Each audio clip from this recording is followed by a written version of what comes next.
नदिया किनारे डोली रखे रे कहरवा, अरे रखे रे कहरवा। अरे मम्मी मिलन हमें जाबे रे ललनवा, अरे मम्मी मिलन हमें जाबे रे ललनवा। मम्मी जो रोई रोई फटेला कर जवा, अरे फटेला कर जवा। अरे पापा के कठिन करे जा रे ललनवा, अरे पापा के कठिन करे जा रे ललनवा।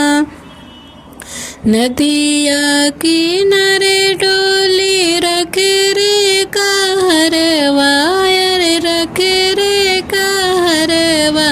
अरे चाची मिलन हमें जाबे रे ललनवा, अरे चाची मिलन हमें जाबे रे ललनवा।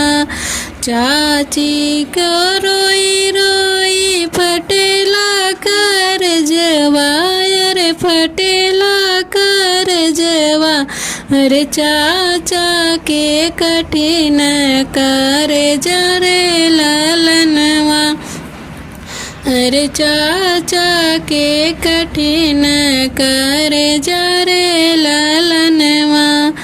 नदिया किनारे डोली रखे रे कहरवा, अरे नदिया किनारे डोली रखे रे कहरवा।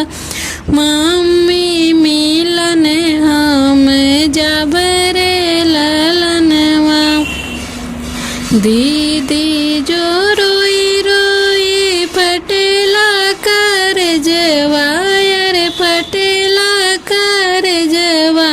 अरे भैया दो भैया के कठिन करे जा रे ललनवा, अरे भैया के कठिन करे जा रे ललनवा।